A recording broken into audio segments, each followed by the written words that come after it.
Bonjour à tout le monde.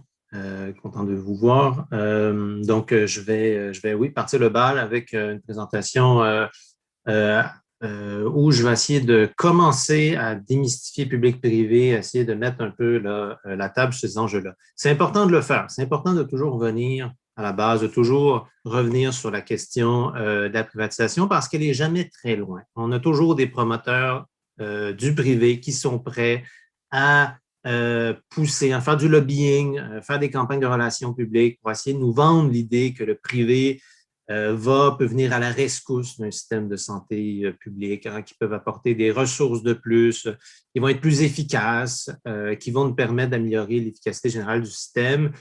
Faut faire attention. Il n'y a pas beaucoup de ces choses-là qui sont vérifiées et vérifiables. Donc, c'est important de toujours faire l'exercice de revenir aux notions de base, hein, aux logiques de base, aux dynamiques de base, au-delà du discours et des discours des promoteurs. En fait, hein, c'est important. C'est important d'autant plus que je suis convaincu que présentement, on a une époque, en effet, on parle d'une fenêtre qui s'ouvre pour proposer des transformations, des changements. Je suis convaincu que l'époque actuelle, c'est une bonne époque pour le faire. J'ai même le goût de dire qu'on n'a pas le choix de le faire parce qu'il y a un vide, il y a un espace. Si on s'était parlé il y a 15 ans, on serait beaucoup plus face à un mur, on serait beaucoup plus condamné à avoir une position défensive par rapport au privé en santé que d'être en mesure de, à nouveau, se mettre à proposer des transformations de système pour le rendre plus juste. Je pense que là-dessus, il y a une opportunité. Bref, je conclurai mon 15 minutes avec ça. Je commence par d'abord les définitions à la base. Bon, revenons sur des définitions, parce que de quoi on parle, en fait, quand on parle de privé en santé, services sociaux? De quoi est-ce qu'on parle? Bien, il y a deux endroits, hein, où on peut observer du privé, donc oui, il y a du public aussi. C'est d'abord le financement, hein. Il y a le financement et la prestation, en fait. Donc, le financement, c'est quoi? C'est qui est-ce qui paye pour les services, hein? Habituellement, ça va être lié à de l'assurance. Ce n'est pas tout de l'assurance, hein. C'est souvent des assureurs qui payent pour des services de santé. Euh, D'abord, l'assurance publique, hein. Donc, ça, ce n'est pas compliqué. C'est la carte d'assurance maladie. Donc, c'est la RAMQ qui paye pour tout ce qui est assuré au Québec, hein. Notre fameux panier de services assurés, c'est la RAMQ. Donc, dans ce cas-ci, on est dans le financement public. Mais il y a aussi du financement privé, hein, qui fluctue avec le temps, hein, qui a beaucoup diminué quand on s'est donné un système public, mais qui est toujours là, qui a toujours été présent. Donc, quel type de financement privé qu'on a? Bien, ça peut être des assureurs privés, hein. Donc, quand vous avez une assurance privée, par exemple, qui vous permet d'aller obtenir des soins chez le dentiste, chez un psychologue, etc., c'est donc du financement qui est privé. Et l'autre type de financement privé, c'est quoi? Ben, c'est quand vous payez tout simplement de votre poche, hein. Vous allez payer des soins de santé et là, ben, il n'y a pas d'assureur d'impliqué, vous payez tout simplement de votre poche, hein. Donc, on a toujours, en termes de financement, ces deux possibilités pour financer des soins dans une société. C'est soit à travers le public ou les différents payeurs privés. On est à 70 public au Québec. Ça évolue, mais on est à peu près à 70 %.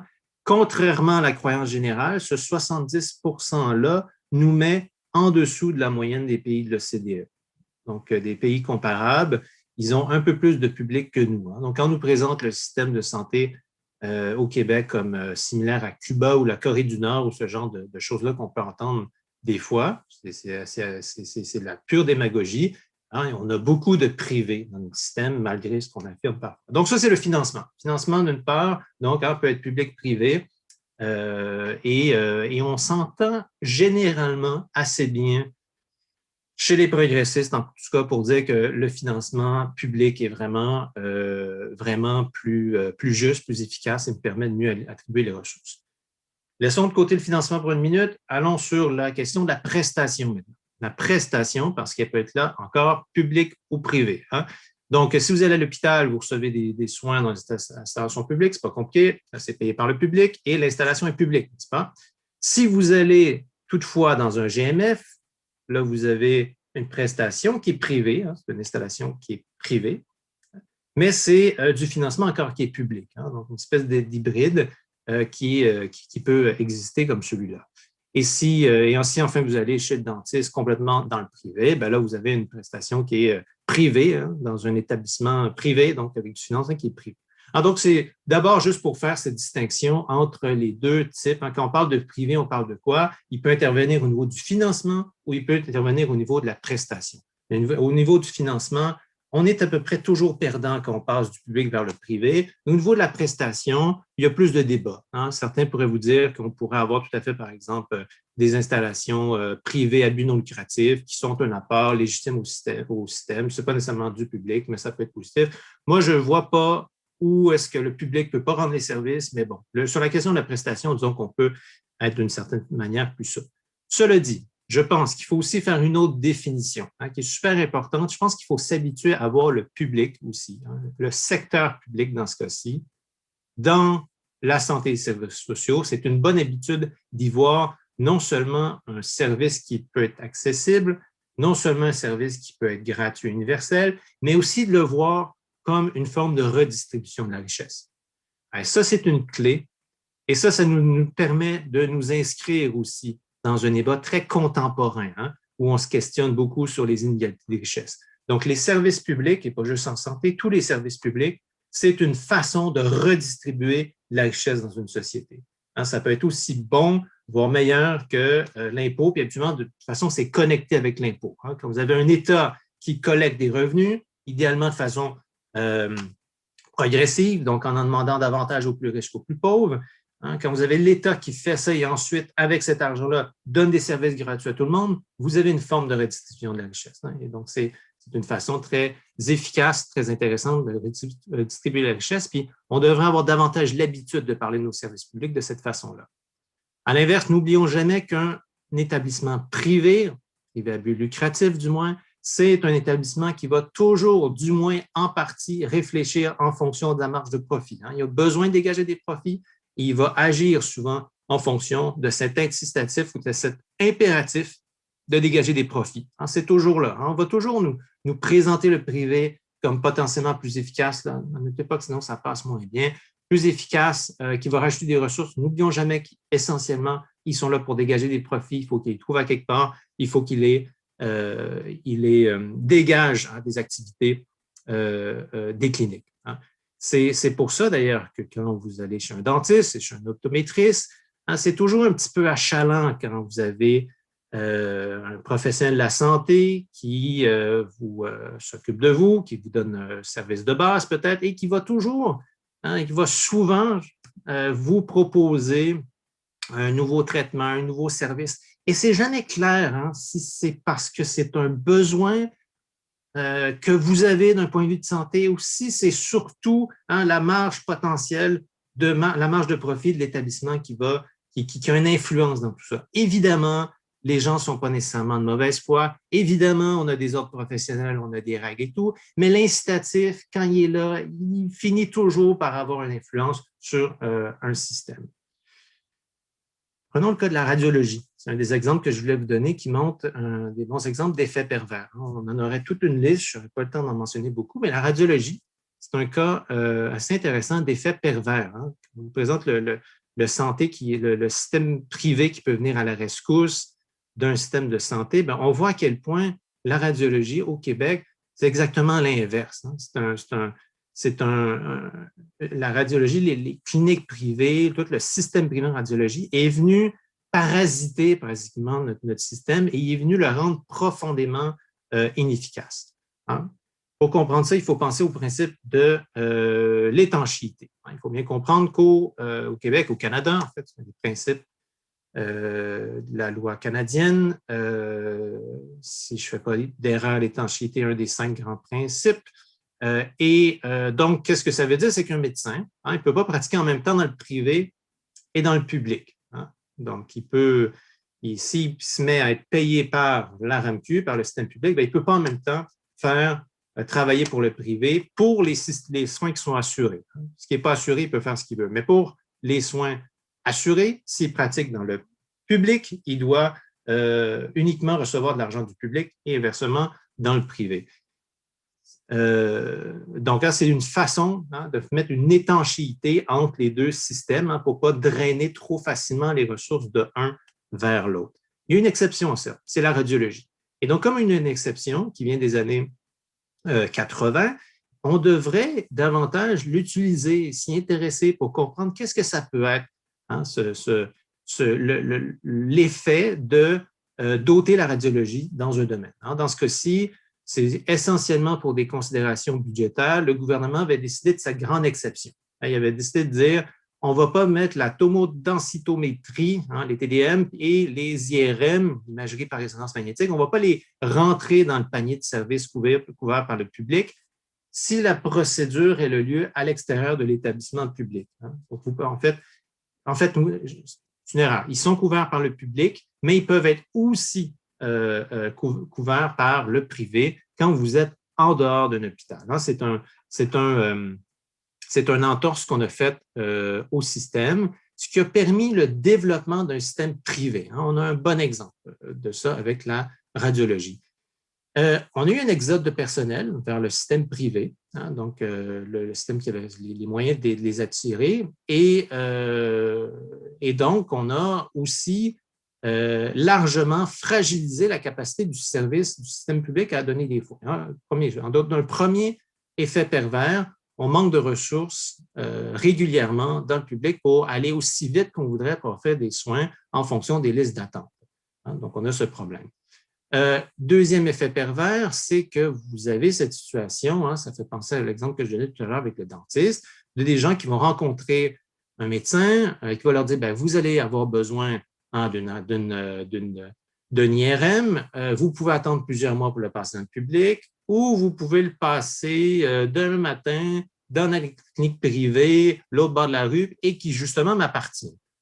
Donc, cette logique-là, on est plusieurs à l'avoir subi, c'est un peu fâchant et ça, c'est aussi, donc on a, c'est évidemment un sentiment, on peut comprendre un sentiment d'injustice plus dégagé, hein, donc là, c'est votre capacité de payer qui va déterminer si vous avez accès ou pas aux soins, ce qui est quand même une question sur la justice sociale, qu'est-ce qu'on pense de ça, mais ça montre aussi, ça révèle aussi un incitatif, encore là, pour le médecin, qui n'est certainement pas de faire diminuer, de faire disparaître sa liste d'attente dans le public, hein, parce que plus sa liste d'attente dans le public, elle est longue, plus il y a l'incitatif est fort d'envoyer les patients vers le privé. Encore là, je ne fais pas un jugement, je ne dis pas que le médecin, qu'il est mal intentionné, mais je dis que l'incitatif économique qui est derrière ne va pas dans le sens d'une plus grande efficacité. Bon, tout ça, avec toute cette situation, qu'est-ce qui est arrivé? Est-ce qu'on s'est retrouvé avec comment on se compare, par exemple, aux autres provinces? Mais alors, d'abord, on s'aperçoit que le Québec a beaucoup plus d'appareils d'IRM et de TDM que les autres provinces. Hein. On en a beaucoup plus.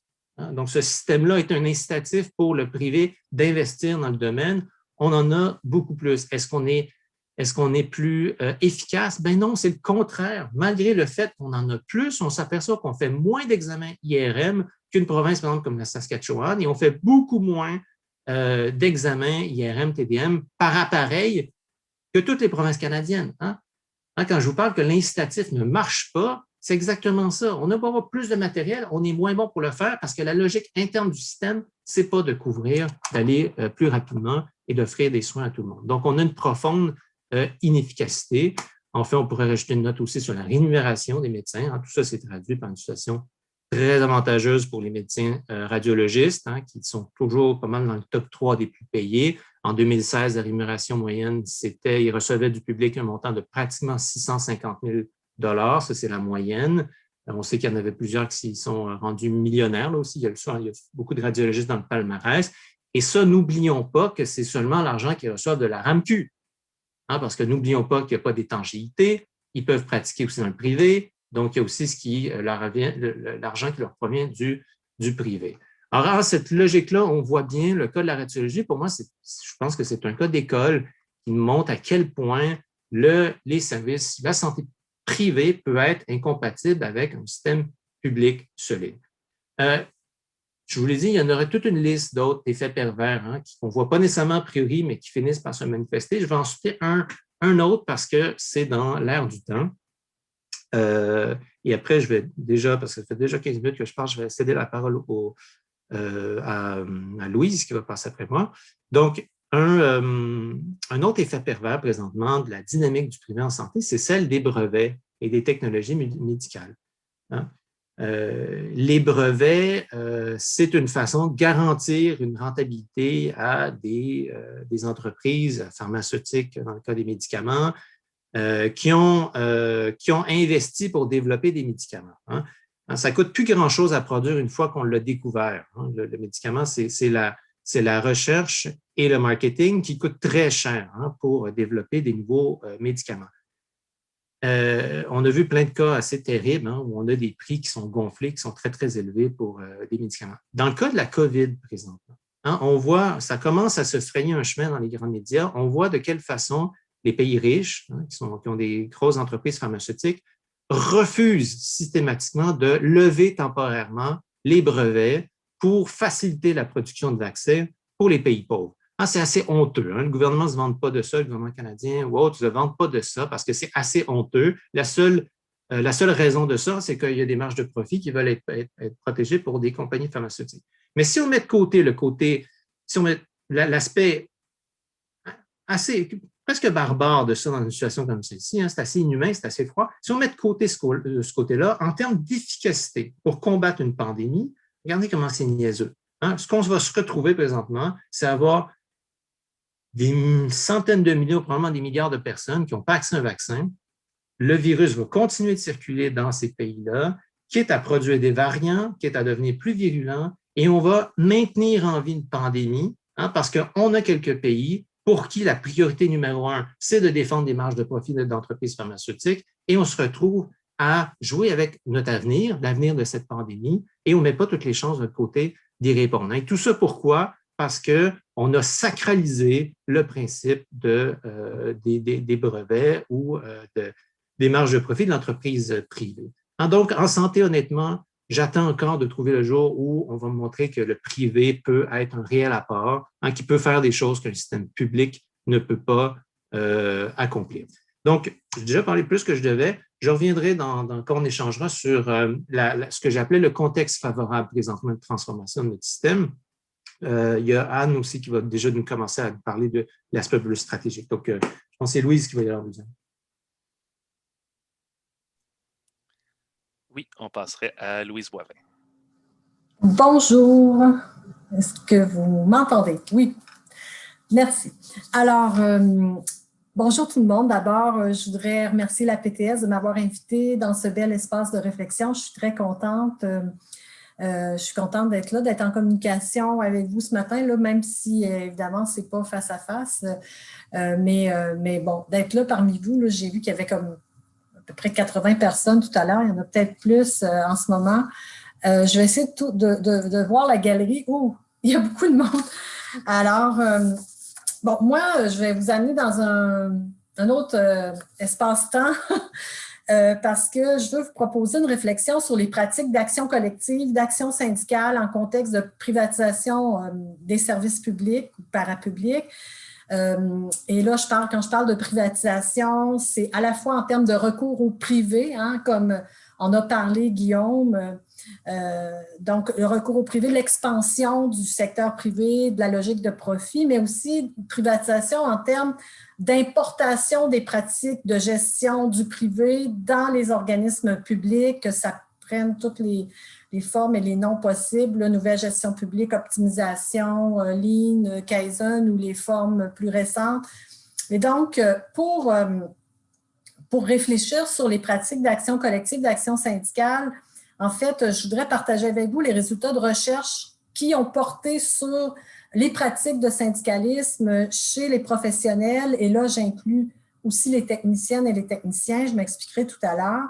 Donc, moi, je me suis intéressée à ces recherches-là pour comprendre un peu plus le syndicalisme dans les secteurs chez les professionnels et chercher à comprendre les facteurs qui expliquent le renforcement de la mobilisation et du pouvoir collectif dans le syndicalisme chez les professionnels. Donc, c'est ça que je veux partager avec vous. Donc, le fruit de ces études-là et parler d'un cas aussi de mobilisation par un syndicat local de la PTS qui a eu lieu là, il y a quand même une dizaine d'années, qui a commencé il y a une dizaine d'années, mais bon, je voudrais ramener ce cas-là pour illustrer les facteurs qui viennent renforcer le syndicalisme chez les professionnels.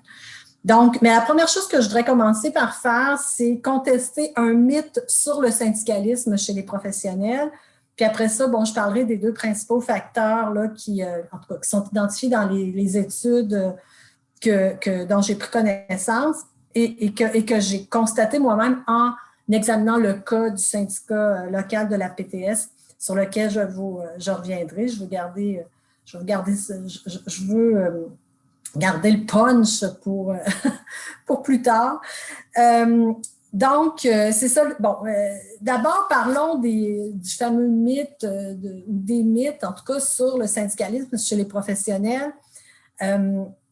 D'abord, quand je parle de professionnels, j'inclus les techniciens et techniciennes parce que je parle de catégories de professions dans la société en général qui partagent des caractéristiques communes, un niveau de scolarité postsecondaire, une expertise qui est reconnue par un diplôme, un certain niveau d'autonomie dans le travail, en tout cas en théorie, hein, c'est censé.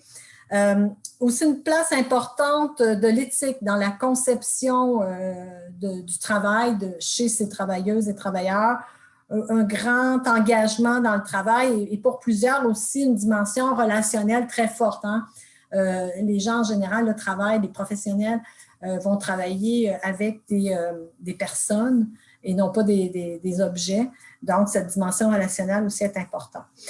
Donc, ce qu'on dit dans surtout les théories en gestion et même dans certaines théories sur le syndicalisme, ce qu'on dit du syndicalisme chez les professionnels, c'est qu'en fait, il y aurait comme une opposition entre professionnels et syndicalistes, entre la logique d'action professionnelle et la logique d'action syndicale qui serait supposément incompatible parce que dans ces approches-là, on va dire que la logique d'action professionnelle, elle serait plutôt basée sur une vision plus individualiste, une défense des privilèges liés à un statut social, à une qualification, tout ça.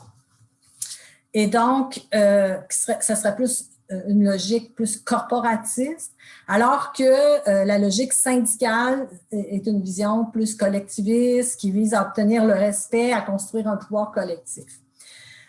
Mais cette conception du syndicalisme chez les professionnels qui est mise de l'avant dans certaines approches en gestion, notamment, et théories en gestion, elle est contestée, moi je la conteste, elle est contestée par plusieurs études qui sont dans différents champs, là, mais qui s'intéressent au syndicalisme chez les professionnels à partir de cas concrets de lutte qui ont été faites et qui contestent en fait cette vision-là en disant que le syndicalisme chez les professionnels peut être tout à fait tout aussi militant, tout aussi axé sur la solidarité, le pouvoir collectif.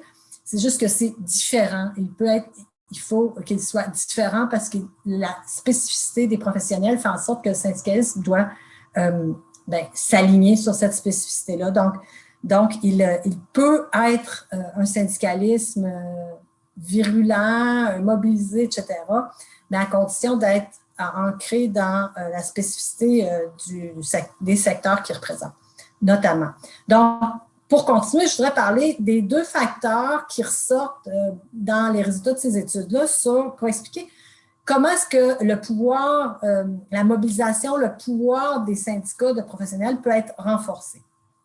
Les recherches qui m'ont inspirée pour ça, ce sont des recherches qui ont porté sur ce syndicalisme chez les professionnels qui ont été menées dans différents pays occidentaux.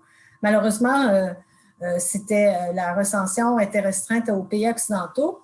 Et ce sont des syndicats dans le secteur de la santé, de l'éducation, de l'enseignement, dans la fonction publique et dans des sociétés d'État aussi, et dans des contextes de gestion, de restructuration, de pratiques de gestion, de privatisation, donc dans ces contextes-là.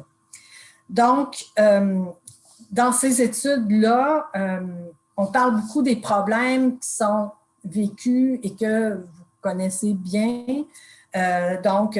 Tous les effets de la détérioration des conditions de travail, la réduction de la liberté des professionnels d'exercer leur jugement, Il y a même une chercheure qui parle de la prolétarisation des professionnels avec l'introduction de tous les modes d'organisation industrielle, lean, etc., l'intensification du travail. Donc, des chercheurs du Québec ont parlé même d'un changement de rapport à l'autorité, hein, alors que avec les approches de la nouvelle gestion publique, du lean, on met beaucoup l'accent sur la responsabilisation individuelle, la mise en concurrence entre les salariés.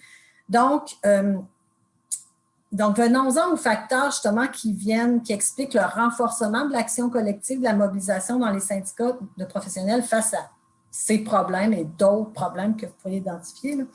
Donc, le premier facteur, c'est la pratique d'un syndicalisme participatif, que j'appelle participatif, c'est-à-dire qui est ancré vraiment dans les préoccupations des membres à la base, localement, et dans lequel les membres sont impliqués à toutes les étapes de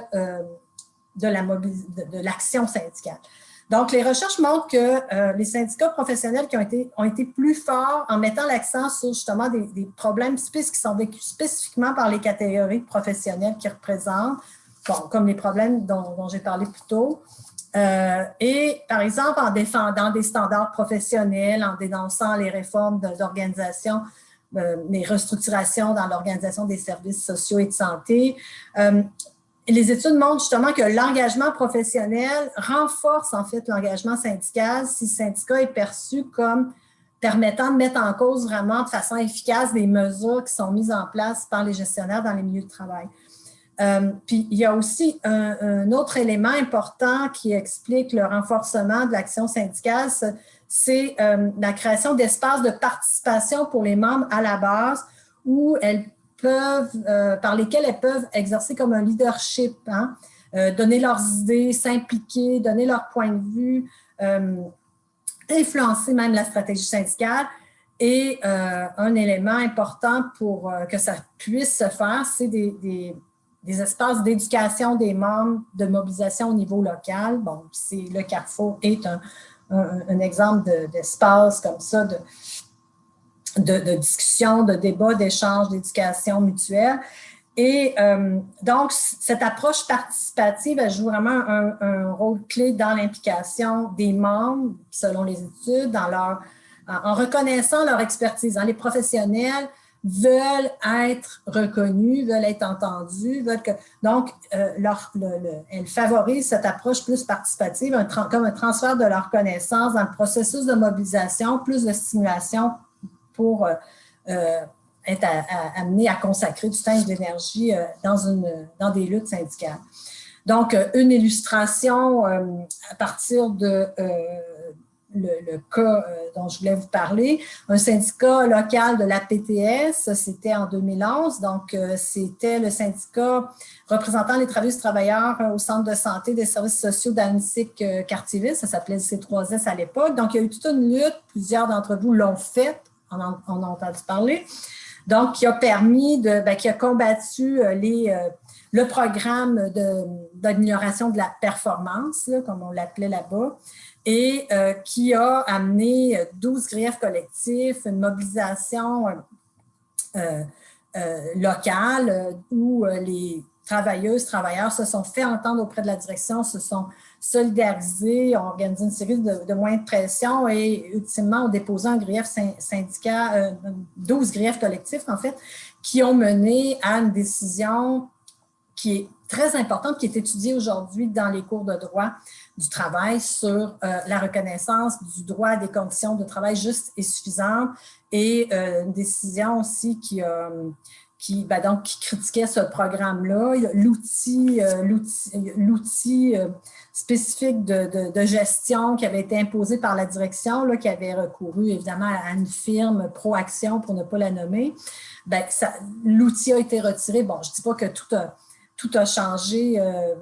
Les gens qui sont là encore aujourd'hui le savent, là, la lutte n'est jamais terminée complètement, donc ça continue, mais ça a été une lutte quand même exemplaire en termes de participation. Donc ça, et pour enchaîner sur le deuxième facteur, là, parce que je ne veux pas manquer de temps, le deuxième facteur qui, selon les recherches, les études là, que j'ai pu recensés qui expliquent le renforcement du pouvoir de la mobilisation puis du pouvoir collectif chez les syndicats de professionnels. C'est la pratique d'un syndicalisme que j'appellerais un syndicalisme de transformation sociale, c'est-à-dire un syndicalisme qui fait le lien entre les préoccupations des professionnels, des personnels professionnels et techniques, et les préoccupations plus sociales, plus larges, liées à la justice sociale, au combat contre les inégalités sociales, voire même à la justice climatique. Donc, je pense que c'est un type de syndicalisme que vous connaissez parce que je pense, par exemple, la campagne, on peut donner un exemple, là, avec la campagne que j'essaie de retrouver, Payer au féminin, c'est terminé. Bien, ce type de campagne-là, ça montre vraiment, ça fait vraiment le lien entre les préoccupations des travailleuses et travailleurs dans des secteurs largement féminisés et des préoccupations sociales contre le sexisme, contre l'infériorisation des femmes dans la société, dans toutes les sphères, notamment dans la sphère du travail. Donc, c'est un type de campagne qui, justement, va permettre de faire des liens et plus largement de contester là, des injustices sociales et peut avoir un potentiel plus de rallier plus largement parce que, justement, tout ce mythe à l'effet que les professionnels seraient centrés uniquement sur leurs propres intérêts, seraient individualistes, ça ne tient plus dans un contexte comme ça. Donc, les études montrent justement que des luttes syndicales qui ont mis l'accent à la fois sur l'amélioration des conditions de travail, mais aussi le lien avec l'amélioration des services, des soins, ont pu mettre en place des conditions pour obtenir des appuis importants de la population et bien sûr les alliances avec des groupes représentant la population, défendant aussi donc des services publics, par exemple, combattant la privatisation ou défendant l'accessibilité, l'universalité des services, la qualité. Donc, telles alliances ont contribué à renforcer le pouvoir syndical. Et s'il me reste, je ne suis pas certaine qu'il me reste du temps, donc je veux peut-être juste pour terminer dire que il y a aussi tout un discours gestionnaire et même du gouvernement qui va affirmer que faire du syndicalisme, par exemple, faire la grève, c'est pas professionnel, tout un discours aussi, entre autres, sur les femmes, sur la pseudo-nature des femmes, là, pour culpabiliser les femmes qui veulent faire de l'action syndicale, hein, pour dire pour les ramener à leur vocation, au don de soi, etc.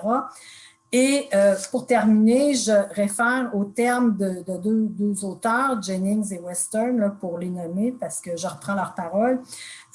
En fait, elles disent que la vraie question, c'est pas que l'action syndicale, c'est une question d'éthique, mais la question est que ne pas agir syndicalement n'est pas éthique.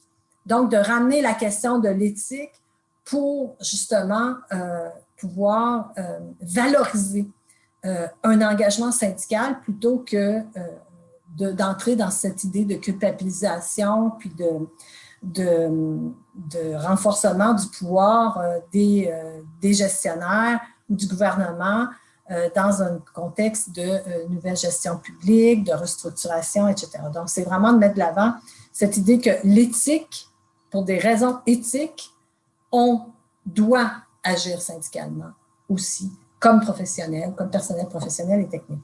Donc, voilà, j'ai partagé un peu ce qui ressortait, les facteurs, surtout la présence d'un syndicalisme participatif et la présence d'un syndicalisme de transformation sociale qui vraiment nourrissent plus le pouvoir collectif dans les milieux de syndicalisme chez les professionnels et personnels techniques.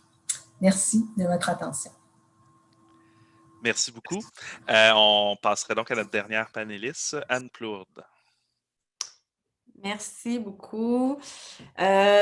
Merci aussi aux deux panélistes qui étaient là avant moi. Je pense qu'on va bien se compléter ce matin. Moi, je suis ici pour vous parler de démocratisation du réseau de la santé et des services sociaux. À première vue, cette question-là, ça peut sembler un peu abstrait. Ça peut sembler un peu loin des préoccupations quotidiennes qui concernent évidemment plus les conditions de travail, la capacité à offrir des services de qualité, le respect de l'autonomie professionnelle, tout ce genre de considérations-là qui sont plus ancrées dans le travail au quotidien. Mais en fait, ces préoccupations-là quotidiennes sont directement liées à l'enjeu de la démocratie, puis en particulier à l'enjeu, bien là, Louise parlait de la démocratie syndicale. On a vu déjà que cet enjeu-là est important pour donner la capacité aux travailleuses, aux travailleurs de se mobiliser puis d'aller faire des gains. Mais c'est aussi lié à l'enjeu de la démocratie dans le réseau de la santé et des services sociaux plus largement. Puis cette question-là est aussi liée à l'enjeu de la privatisation, comme on va le voir. Parce qu'en fait, quand on réfléchit à la place de la démocratie dans le réseau de la santé et des services sociaux, ce qu'on fait, c'est qu'on pose la question qui exerce le pouvoir? Qui a vraiment le contrôle sur les conditions dans lesquelles le travail s'effectue? Qui va décider du type de service, de la quantité de services qui sont offerts à la population, qui va décider des budgets, qui va décider de la redistribution des ressources dans le réseau. Évidemment que ces questions-là sont fondamentales si notre objectif, c'est d'améliorer nos conditions de travail, mais aussi si notre objectif, c'est de changer les choses plus globalement, donc de s'engager dans quelque chose comme un syndicalisme de transformation sociale, comme Louise l'amenait là, dans la deuxième partie de sa présentation. Donc, je pense que je vais surprendre personne si je dis que dans son état actuel, le système de santé et de services sociaux n'est absolument pas démocratique. Au contraire, on est face à un système qui est ultra centralisé, qui est bureaucratisé, qui est en bonne partie privatisé aussi. Et toutes ces caractéristiques-là sont en fait incompatibles avec une gestion démocratique du réseau. Si on pose la question qui exerce vraiment le pouvoir dans le réseau, c'est clair que la réponse dans l'état actuel des choses, c'est pas les travailleuses et les travailleurs sur le terrain ou les citoyennes et les citoyens qui reçoivent les services. Si on s'intéresse à qui exerce le pouvoir, ces personnes-là, ben, je pense que c'est important de les nommer parce que d'un point de vue stratégique, c'est les mêmes personnes qui vont aussi résister au changement, qui vont résister à la volonté de transformer les choses. Donc, c'est qui ces acteurs-là qui exercent le pouvoir? Ben, c'est évidemment d'abord le ministre de la Santé et des Services sociaux et les hauts fonctionnaires du ministère aussi. Ça va de soi, évidemment, que ces gens-là vont exercer un pouvoir important dans le réseau de la santé et des services sociaux. Mais ce qu'il faut savoir, c'est qu'au cours des dernières décennies, il y a eu une concentration de plus en plus forte du pouvoir entre les mains du ministre et des plus hauts fonctionnaires du ministère, surtout depuis la réforme Barrette là, de 2015. Là, on est carrément devant un réseau où le ministre nomme lui-même la majorité des membres des conseils d'administration et les PDG des établissements, donc des CIS et des CIUS. Donc, il y a ces acteurs-là, évidemment, qui exercent le pouvoir. Il y a aussi les gestionnaires du réseau, surtout les cadres supérieurs, parce que les cadres intermédiaires ont relativement peu de pouvoir. Là. Ils sont surtout là pour appliquer les décisions prises plus haut. Donc, les gestionnaires, en fait, sont chargés de faire appliquer ces décisions-là, les directives qui vont venir d'en haut, donc qui vont venir du ministre, des hauts fonctionnaires. Et dans le cas des cadres intermédiaires, ben, eux, ils vont appliquer les décisions, les directives qui sont relayées par les cadres supérieurs. En ce qui concerne les gestionnaires, il faut dire aussi que le manque de démocratie va se manifester aussi dans le fait qu'on est dans un modèle de gestion de la main-d'œuvre qui est lui-même très autoritaire. Louise en parlait tantôt là, quand elle parlait d'importer les moyens, les méthodes du privé dans le public, ben c'est à ça qu'on a assisté dans les dernières décennies aussi, c'est-à-dire qu'on applique des méthodes de gestion de la main-d'œuvre qui sont autoritaires, comme par exemple le Lean. Quand je dis que c'est des méthodes de gestion autoritaires, ce que ça veut dire, c'est qu'on est dans un modèle de gestion où les gestionnaires vont exercer énormément de contrôle sur les travailleuses et les travailleurs par le biais de toute une panoplie d'outils de surveillance, comme la reddition de comptes, l'obligation de faire des statistiques. J'imagine que ça résonne pour plusieurs d'entre vous. Et ça veut dire aussi qu'il y a un manque de reconnaissance des compétences des travailleuses et des travailleurs, un manque de respect de l'autonomie professionnelle. Et ces outils-là de contrôle qui sont mis en place vont servir ensuite à augmenter la pression et à augmenter les exigences de performance que les gestionnaires vont imposer aux travailleuses et aux travailleurs. C'est-à-dire qu'on va demander aux travailleuses et travailleurs de faire toujours plus avec moins de ressources, moins de temps. Évidemment, dans un modèle comme celui-là, les employés ont de moins en moins de contrôle sur la manière dont elles font leur travail. Donc, elles ont moins de pouvoir sur leurs propres conditions de travail, sur leur manière de faire leurs tâches, de réaliser leur travail. Et ça peut vouloir dire que les employés vont se retrouver aussi à être des témoins impuissants de la dégradation marquée de la qualité des services que ces personnes-là sont en mesure de dispenser. J'imagine, je ne sais pas si vous avez vu passer là, hier ou avant-hier, il y a une étude de l'Institut national de santé publique du Québec qui est sortie sur la détresse psychologique vécue par les travailleuses et les travailleurs du réseau de la santé et des services sociaux. Là, ce n'est pas une étude d'un syndicat, là, c'est l'INSPQ là, qui conclut qu'il y a plus de la moitié des employés qui vivent une détresse psychologique au travail, qui est lié à leurs conditions d'emploi dans 80% des cas. Et dans un employé sur deux dit être parfois, souvent ou même toujours contraints de travailler d'une façon qui heurte leur conscience professionnelle. Et ça, c'est une des raisons qui va provoquer de la détresse psychologique importante. Donc, on voit que l'absence de démocratie, ça a un impact direct sur les conditions de travail des employés du réseau. Outre les gestionnaires et le ministre, les hauts fonctionnaires, il y a aussi les médecins qui exercent du pouvoir dans le réseau. Historiquement, les médecins ont réussi à accaparer beaucoup de pouvoir. Donc, ils ont beaucoup de pouvoir sur leurs propres conditions de travail, beaucoup d'autonomie professionnelle. Puis ça, c'est pas une mauvaise chose, là. On souhaite ça à tous les travailleurs, toutes les travailleuses. Même pour les médecins, ça, c'est de moins en moins vrai parce qu'eux aussi vont subir les effets du virage néolibéral, de la bureaucratisation, tout ça. Mais quand même, les médecins conservent beaucoup de pouvoir au sein du réseau.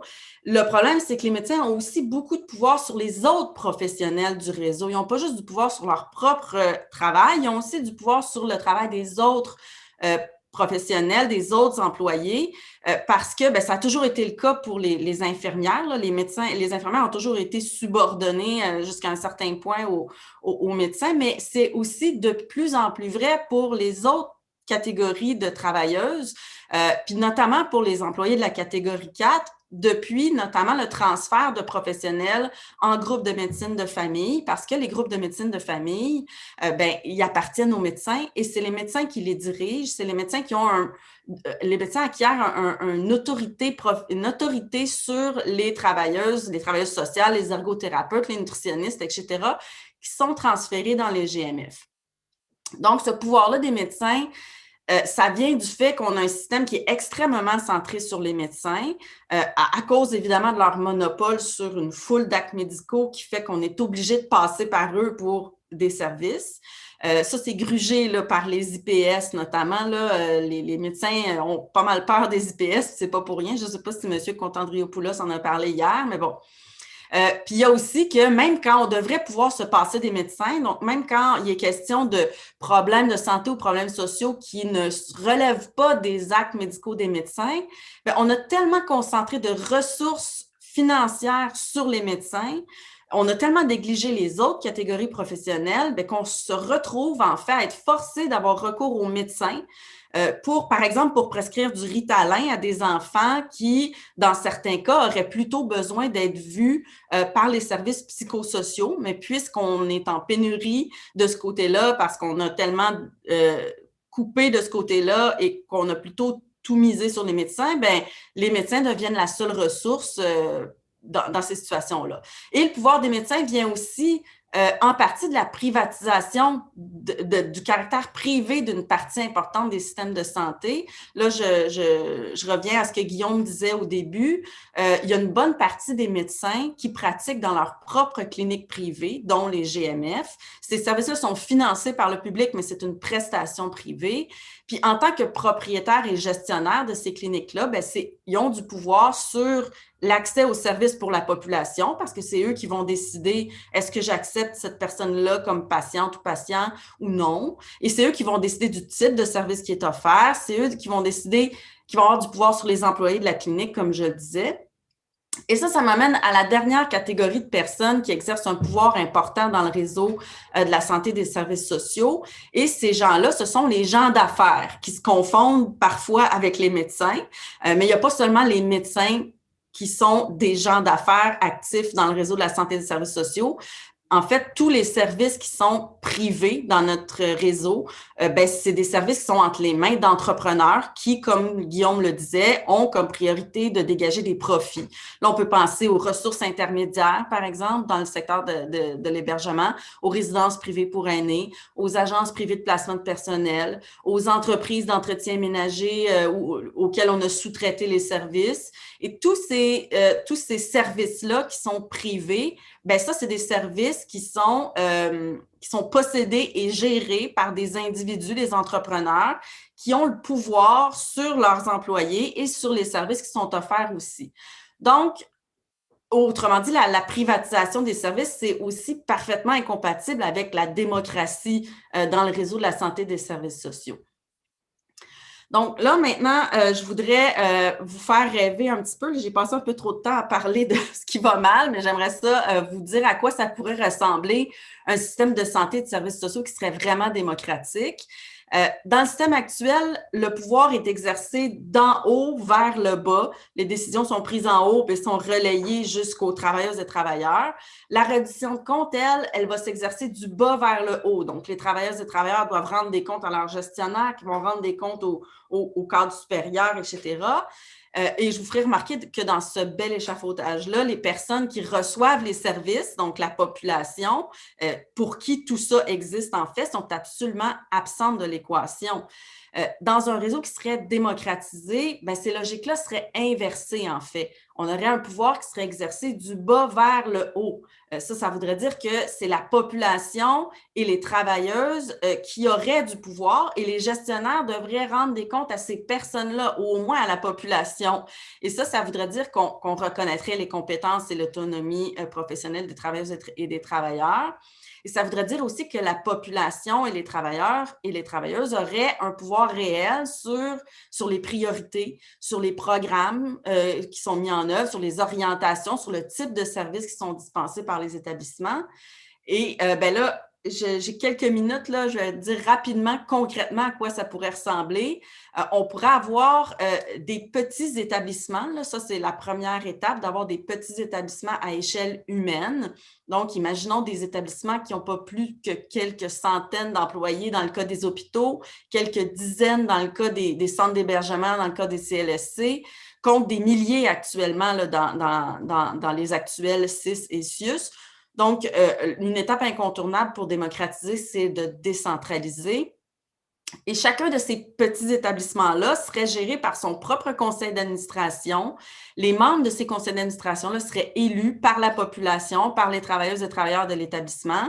Et les conseils d'administration auraient un pouvoir réel pour déterminer les priorités, les programmes qu'on met en œuvre, les services qu'on dispense. Et plutôt que de se fier sur des statistiques pour évaluer la performance de l'établissement, pour évaluer sa capacité à répondre aux besoins de la population, on se mettrait plutôt à l'écoute de la population elle-même en appelant les gens du quartier à participer activement à la vie de l'établissement par le biais, par exemple, d'assemblées citoyennes pendant lesquelles les gens pourraient exprimer les besoins, exprimer les insatisfactions. Et c'est là que les gestionnaires devraient rendre des comptes à la population et non pas aux gens en haut. Là, peut-être que vous avez l'impression que je rêve en couleur en vous parlant de ça, mais ce qu'il faut savoir, c'est que ça a déjà existé dans le réseau de la santé et des services sociaux au Québec. Ce que je vous décris, là, c'est pas sorti de ma tête, là. On a déjà eu ça au Québec. On a été des pionniers en matière de démocratie dans le réseau de la santé et des services sociaux. Quand on a créé notre réseau public, on a mis en place des mécanismes de représentation démocratique. Et ce que je vous décrivais, en fait, c'est essentiellement le fonctionnement des CLSC au moment de leur création. Donc, démocratiser le réseau, c'est possible, ça existe, ça se fait. En fait, ici au Québec, on devrait même parler de redémocratisation parce que c'est quelque chose qu'on a eu et qu'on a perdu. Évidemment qu'il y a des acteurs puissants qui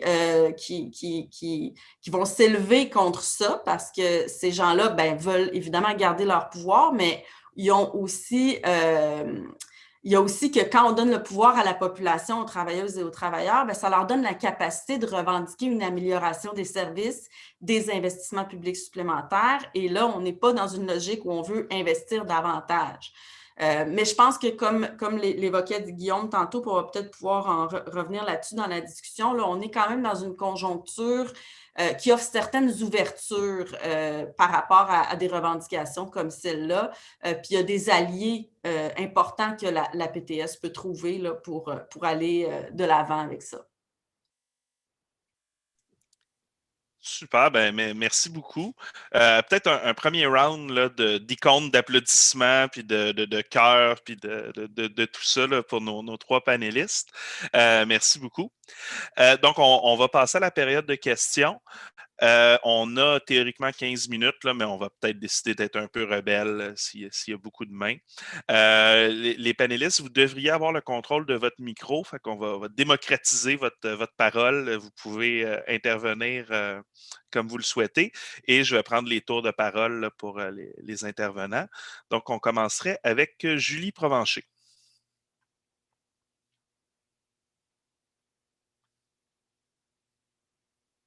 Oh, le micro est débloqué, mais ça ne semble pas fonctionner. OK. Si tu débranches les écouteurs, non, OK. On va passer au prochain si on réussit à revenir. Alors que la prochaine personne serait Tasmine Ismaël. Bon, effectivement, hier à la conférence, j'avais posé la question à notre conférencier pour lui dire qu'effectivement, comme vous venez de dire, Madame Blaude, qu'il faudrait avoir des établissements à moindre, des petits établissements avec des gens beaucoup moins, ça serait moins lourd. Moi, je me rappelle quand moi, j'étais rentrée dans le réseau, puis il y a quelque temps, moi, j'allais voir mon DG qui était au 3e étage, là, tu sais, puis je m'assoyais dans son bureau, puis je lui parlais. Là, c'est impossible, là, il connaît rien, là, on sait même pas s'il connaît ce qu'on fait, là, présentement, là, tu sais, dans différents secteurs et tout. C'est rendu lourd, mais on ne peut pas non plus, comme M. Constantopoulos nous disait hier, on ne peut pas remanier cette machine-là encore une autre fois, là. Mais il faudrait trouver d'autres moyens à essayer de redonner la voix à la population par secteur, par village, parce que moi, quand on est devenu un 6, ils ont coupé tous les points de service dans les petits villages, là. Puis tout a été centralisé au centre, là, tu sais, dans la plus grosse ville qui était entourée de villages. Puis je trouvais ça très dommage parce qu'on perdait tellement... on perdait la voix de la population, puis on perdait aussi ce qui leur concerne, là, parce que chaque ville, chaque village a leur problématique, puis là, on n'a plus de partenaires de village, on n'a plus de partenaires Tout est tellement centralisé qu'on ne sait pas où donner, mais comment qu'on va ramener ça à ce qui était... Parce que moi, écoutez, on avait un problème, on allait au CLSC, puis ça finissait là, tu sais, puis on avait notre CLSC qui était au coin de la rue, là. Maintenant, écoute, il faut prendre l'auto pour se rendre à un centre de services de santé et sociaux aussi gros qu'un CIUS. Je trouve ça aberrant. Alors, je ne sais pas comment qu'on va sortir. Je trouve que votre vision du monde idéal est parfaite à mes yeux, mais comment qu'on va s'y rendre? J'en ai aucune idée. Est-ce que je réponds maintenant ou on prend plusieurs questions? comme vous souhaitez. On peut y aller peut-être avec deux ou trois questions. Puis, ouais, je vois des signes de tête. Excellent. Donc, on irait à Nathalie Dufour. Alors, j'aurais 2 questions. La première, excusez, si on a déjà été démocratique sur le plan, comme Mme Plourde en a parlé, quels ont été les facteurs qui ont fait qu'on a perdu cette démocratisation pour en arriver où ce qu'on est aujourd'hui? Qu'est-ce qui a convaincu qu'est-ce qui est arrivé pour que l'on se retrouve là où on est aujourd'hui, qu'on a perdu cette démocratisation? Ce serait ma première question. L'autre question concerne les PPP dans la construction des établissements. On sait que le gouvernement fait de plus en plus appel à ce système, ce partenariat public-privé. Est-ce qu'il pourrait avoir certains avantages dans ce partenariat-là? Et oui, non. Et sinon, quelle serait l'autre solution, puisque nos établissements, il y en a beaucoup qui sont en désuétude et tout ça. Donc, ça demanderait beaucoup d'investissement. Alors, voilà mes 2 questions. Ça fait trois questions avec assez de stock. Je pense qu'on pourrait peut-être y aller là pour des pistes de réponse, puis je continuerai par la suite. Oui, je peux peut-être amener quelques éléments, puis ensuite, je te laisserai compléter, Anne, parce que je pense qu'il va y avoir des choses à dire sur le pourquoi du recul de la démocratie en particulier. Sur le reste, je pense que c'est super important de regarder comment est-ce que les grandes transformations de nos systèmes publics, notre système public, nos services sociaux se sont produites à travers le temps. Hein. On parle souvent de la Révolution tranquille, par exemple, une période intéressante, mais la Révolution tranquille, quelle image on a? On a une série de victoires sociales, de grandes constructions, de grandes conquêtes. Hein? Il y a des époques comme celle-là où on réussit. Je vais nommer un autre exemple qui est plus particulier à la question de la santé, c'est le cas de la Saskatchewan, hein, qu'on connaît moins bien au Québec que dans le Canada anglais. Le cas de la Saskatchewan, c'est une histoire formidable, absolument fascinante, où ce que vous avez essentiellement, c'est une province composée majoritairement de fermiers, là, de gens qui vivent dans les zones rurales, qui élisent un gouvernement très, très à gauche, un gouvernement du CCF, un gouvernement socialiste, et ils l'élisent pour faire une chose. C'est quoi? C'est de rendre la santé gratuite pour tout le monde. Hein? À une époque où ça n'existait pas nulle part. Alors, quand on parle de propositions qui sont radicales, à cette époque-là, cette proposition-là, c'était quand même radical. De dire, à partir de maintenant, la santé, on va y avoir accès gratuitement. Hein? Quand vous pensez de donner cet accès-là, c'était une proposition très ambitieuse. C'était quelques fermiers qui appuyaient un gouvernement et ils avaient contre eux les médecins, évidemment, qui se sont mis en grève d'ailleurs, les médecins du Canada, du Saskatchewan et éventuellement des États-Unis aussi, qui se sont mis à faire des pressions contre les médecins de Saskatchewan, contre le gouvernement de la Saskatchewan, parce qu'ils avaient très peur que ça crée un bon exemple et qu'on socialise la médecine un peu partout en Amérique du Nord. Ils avaient les médias contre eux, ils avaient les familles possédantes de la Saskatchewan contre eux. Ils avaient tout contre eux. Hein. Non seulement ils avaient une idée très radicale, mais on a l'impression qu'ils avaient toutes les forces politiques de l'époque contre eux. Et ils ont réussi. Et c'est devenu, après ça s'est répandu comme une traînée de poudre à l'intérieur du Canada. Alors, comment c'est possible? Comment est-ce qu'ils ont réussi à faire ça? Je dirais 5 choses. Ils avaient une vision, ils avaient une vision forte de où on s'en allait. Ils avaient l'appui populaire, ils sont allés le chercher. Il était très fort quand les médecins sont mis en grève. La population a organisé ses propres cliniques privées pour répondre parce qu'ils croyaient profondément au projet. Ils avaient une bonne stratégie. On ne peut pas avoir juste des intentions, il faut être stratégique. Stratégie, ça inclut le timing, qui est le 4e élément. On était à une époque où on s'en allait vers ça. Ils ont cueilli un fruit qui était presque mûr, si on veut, pour collectiviser davantage nos services. Et éventuellement, ils ont eu tellement de succès que c'est devenu le modèle qui a inspiré tout le monde au Canada. Et à un moment donné, quand la vague part, on ne peut pas l'arrêter. C'est ça qui est important. L'idée, c'est de mettre, un coup qu'on a partagé la vision, on a réorienté dans une nouvelle direction. L'idée, c'est de mettre le train sur les rails, sur les bonnes rails, dans la bonne direction. Un coup qu'on l'a parti, on ne sait pas jusqu'où il va aller. Après ça peut donner la révolution tranquille. Après ça peut donner toutes sortes de choses. Hein. Et l'inverse est aussi vrai. Là, je vais donner la parole à Anne.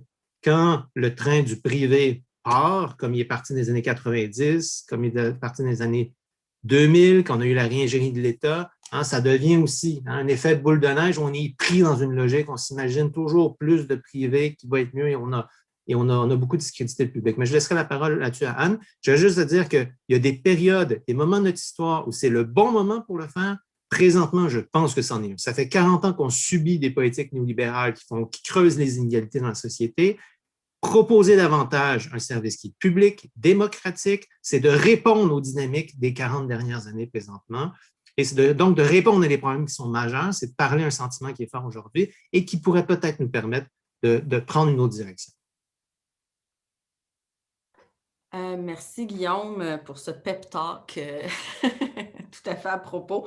Par contre, je vais te laisser revenir sur la question des PPP après parce que je pense que tu es mieux placé que moi pour répondre à cette question-là. Je voudrais quand même dire un mot sur la question de est-ce que c'est possible de revenir en arrière là, la première question qui a été posée. Je dois dire que moi, personnellement, je ne considère pas que c'est impossible de revenir en arrière. Je pense que cette espèce de fatalisme-là qui dit là, en fait, c'est ce qui était voulu dans cette réforme-là, là, les dernières réformes des dernières années, notamment la réforme Barrette, c'est des réformes majeures qui nous ont imposé contre la volonté d'à peu près tout le monde dans le réseau de la santé et des services sociaux. Là. Cette réforme-là a fait l'unanimité contre elle. Il y a juste la Fédération des chambres de commerce du Québec qui était pour, puis un autre groupement pour la gouvernance qui a finalement réalisé que c'était une mauvaise idée, cette réforme-là, par la suite. Donc, cette réforme-là a fait l'unanimité contre elle. Elle a créé un bouleversement sans précédent dans le réseau. Ça, c'est un autre exemple de bouleversement majeur qui a été réussi, entre guillemets, qui n'a pas été réussi dans l'intérêt de la majorité de la population, mais quand même, on a un gouvernement qui a réussi à imposer une réforme contre vents et marées. Puis je pense que de considérer qu'on ne pourrait pas la défaire, ce serait une victoire encore plus grande pour cette réforme-là.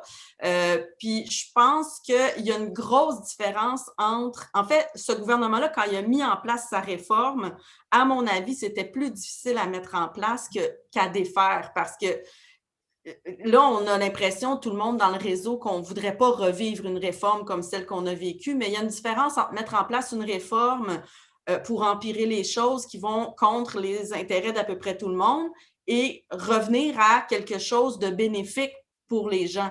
T'sais, mettre en place une réforme pour donner du pouvoir à la population, pour donner du pouvoir aux travailleurs et aux travailleuses, pour améliorer les services. J'ai pas l'impression que ça poserait autant de problèmes que de mettre en place la réforme En fait, on n'a pas le choix de remettre en question ce système-là. La pandémie nous a montré à quel point c'était une catastrophe. Et pas juste la pandémie, là. C'était déjà dénoncé depuis le début, là. C'était dénoncé des effets catastrophiques. Il y a la commission Laurent qui vient de déposer ses conclusions. Je pense qu'il y a beaucoup de gens parmi vous là, qui doivent, en tout cas à la PTS, qui font partie des personnes qui interviennent auprès des enfants. La commission Laurent a aussi dénoncé cette réforme-là comme étant une vraie catastrophe. Donc, je pense qu'on est, comme Guillaume le disait, dans un contexte où on peut penser à des ouvertures vers un retour à quelque chose de plus humain, de plus démocratique. Puis pour répondre à la question pourquoi on a perdu cette démocratisation-là, en fait, on peut juste prendre les acteurs que j'ai nommés tantôt comme étant les acteurs qui ont du pouvoir actuellement dans le réseau. Puis ce qui s'est passé, c'est que tous ces acteurs-là c'est-à-dire les hauts fonctionnaires du ministère, les gestionnaires, les médecins, les gens d'affaires, se sont mobilisés contre cette démocratisation-là du réseau qui avait été mis en place au début des années 70. Puis ça, c'est très... En fait, je l'ai documenté là, dans mes travaux. Il y a eu une très forte mobilisation. En fait, en ce qui concerne les médecins, c'est très bien connu. Là, ils ne s'en cachent même pas. Les médecins étaient très antipathiques au modèle des CLSC, au modèle d'un réseau démocratique comme on l'avait mis en place au début des années 70, ou du moins peut-être pas les médecins en général, mais au moins les fédérations médicales, donc les regroupements qui représentent les médecins. Les gens d'affaires se sont mobilisés aussi contre ce réseau-là qu'on avait mis en place. Et dès que le rapport de force a été favorable à ces gens-là, ben ça, c'est à partir du début des années 80, il y a toute une série de réformes qui ont été mises en place pour renverser les gains qui avaient été faits au début des années 70. Parce que ces gains-là, ce n'est pas des choses qui nous ont été données, qui ont tombé du ciel, que le gouvernement a décidé de mettre en place spontanément. C'est des gains qui ont été arrachés par des luttes syndicales, notamment le mouvement syndical a joué un rôle important dans la mise en place du réseau démocratique qu'on avait au début des années 70. Puis, ben, c'est le renversement d'un rapport de force qui est devenu défavorable au mouvement syndical, au mouvement communautaire, qui a fait que les autres acteurs dont je parlais tantôt, qui sont redevenus les acteurs dominants dans le réseau, ont réussi à imposer leur agenda. Mais là, je pense qu'il y a une ouverture pour essayer de renverser la vapeur à nouveau. Merci beaucoup. Je pense qu'on va revenir sur les PPP, mais je vais prendre les trois dernières mains levées, être sûr que tout le monde a pu poser la question. On est à 10h15, fait que je vais vous demander de vraiment le ramasser le plus court possible. On est capable de dépasser, mais on essaierait de ne pas trop le faire. Donc, ça serait à Joël Bélanger. Oui, merci Maxime, je vais être court. Merci beaucoup pour la présentation. C'est pas des choses qui sont totalement inconnues, c'est des choses qu'on entend souvent, mais ça fait du bien de se le faire rappeler. On est en égo, ça va pas bien, le réseau est à bout de bras, il y a de la surcharge partout. Donc, merci de nous le rappeler, là. On demande comment faire pour ramener un réseau plus démocratique. Moi, je vois beaucoup, tout ça est depuis les grandes structures se sont mises en place beaucoup par de la gestion des médecins. C'est quand on a eu des ministres de la Santé qui étaient des médecins. Puis, je ne sais pas si c'est quelque chose qui est pensable, mais on donne tout aux médecins. Les médecins, ils ont tout ce qu'ils veulent tout le temps, puis c'est eux qui gèrent, c'est eux qui décident. Il serait peut-être temps, comme société, qu'on revoie nos façons de faire, puis qu'on s'en donne plus à nous qu'aux médecins. Je ne sais pas dans les autres provinces comment tout ça fonctionne.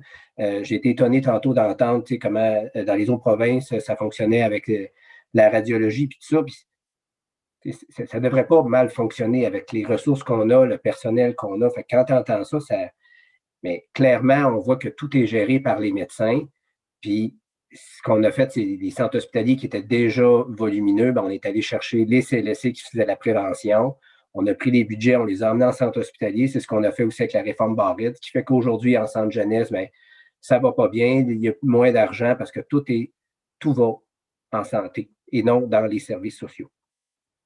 Moi, ma crainte que j'ai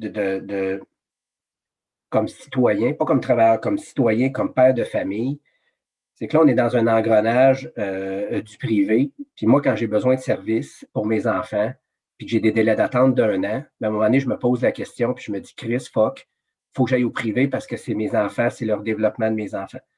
Puis ça, comme père de famille, ça m'écoeure. J'ai des choix à faire, puis honnêtement, je l'ai fait. Je reste dans le privé, je reste dans le public au détriment de peut-être, mais ça m'écoeure de faire ces choix-là.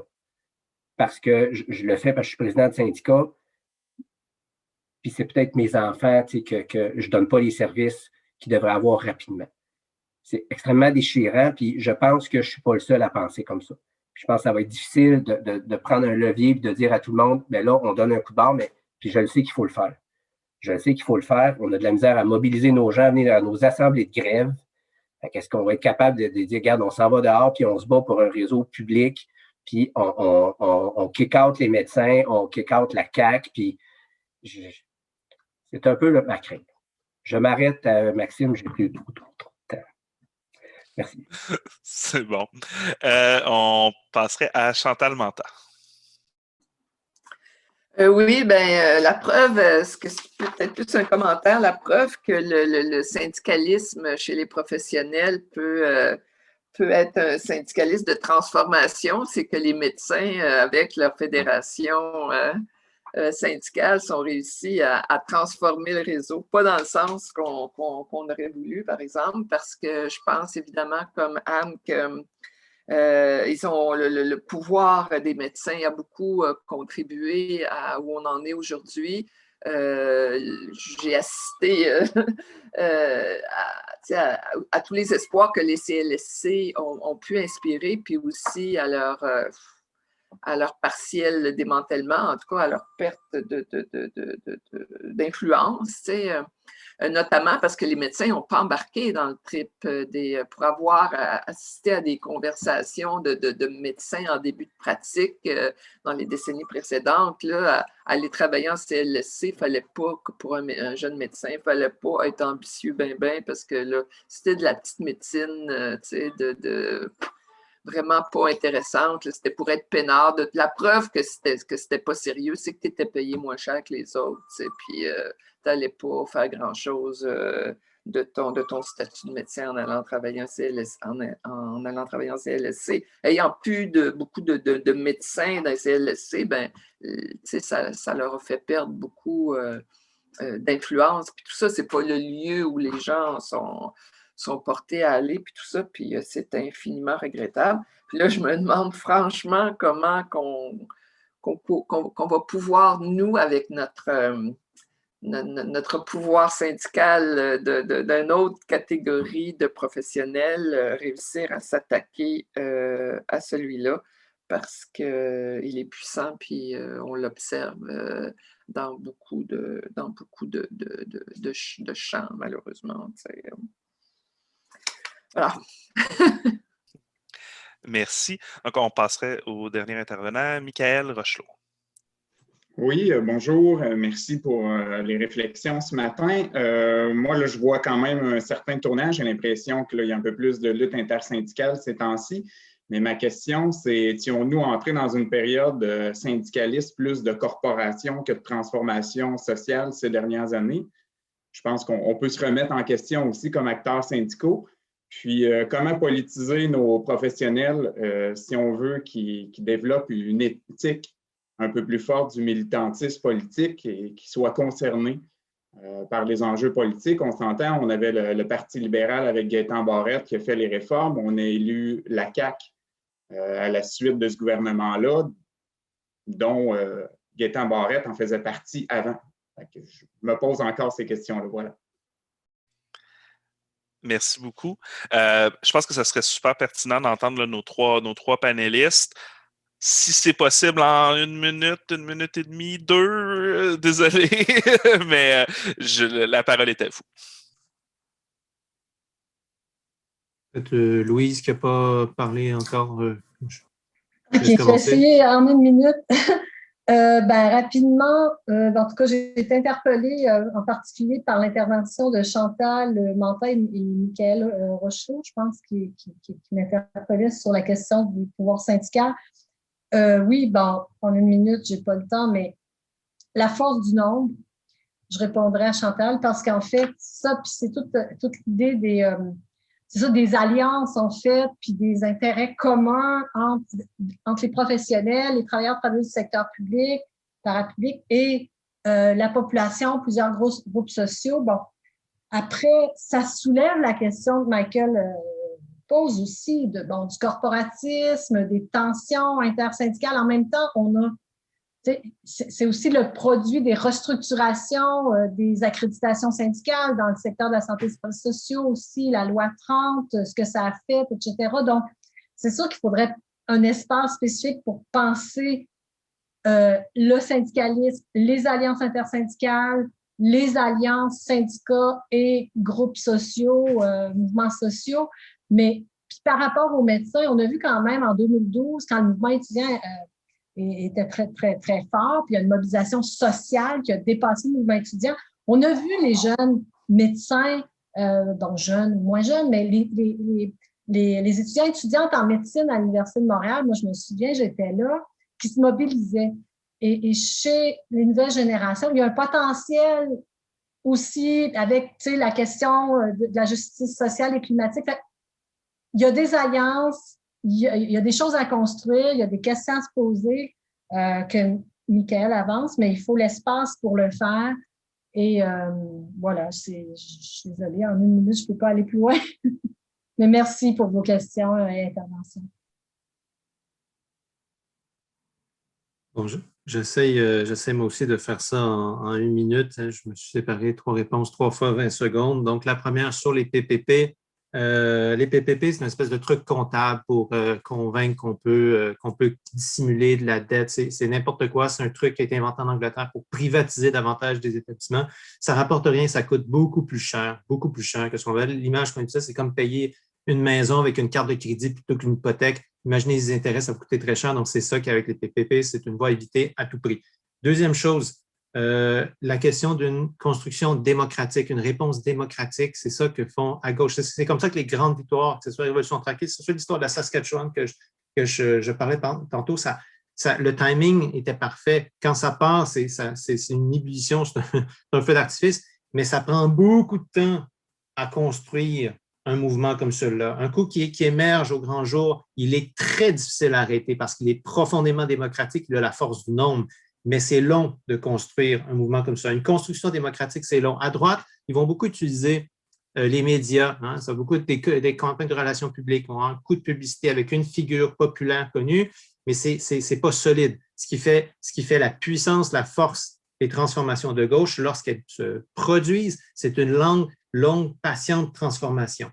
On peut des fois anticiper à l'avance ce vers quoi on tend à une époque. Présentement, tous les signes sont là pour montrer qu'il y a une exaspération contre les inégalités sociales, contre une certaine injustice, contre des institutions qui ne nous ressemblent plus. On sent qu'on est dépossédé de nos outils collectifs. Et ça chemine, ça percole dans les esprits. On le voit dans la culture populaire, on le voit dans le cinéma présentement, une très grande frustration contre les élites, contre la concentration de la richesse, contre les grandes fortunes. Un mouvement politique est capable de reprendre ça, de répondre à tout ça. Et c'est pour ça l'idée de présenter les services publics comme une redistribution de la richesse, c'est une des clés qu'on peut utiliser. J'ai dépassé un petit peu mon temps, donc je vais rester là. Anne.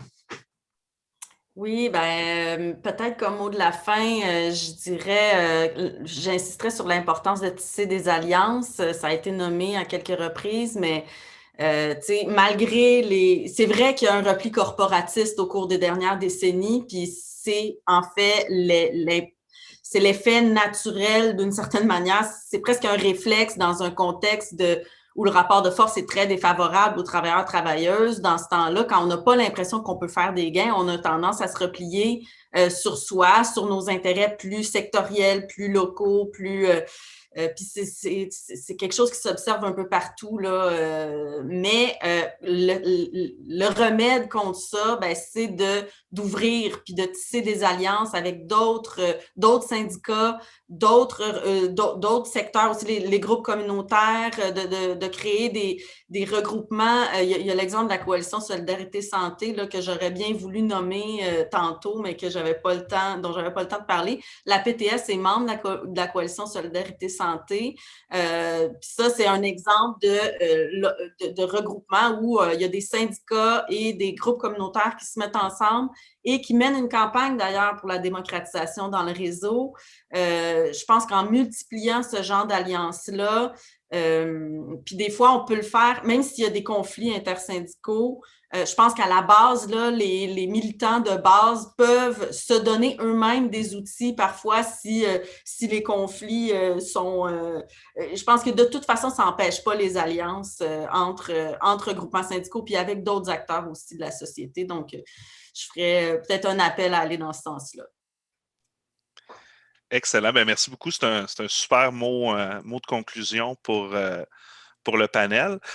Donc, merci Guillaume Hébert, Louise Boivin, Anne Plourde. Je vous demande encore une vague d'applaudissements, de confettis et de cœurs pour nos panélistes.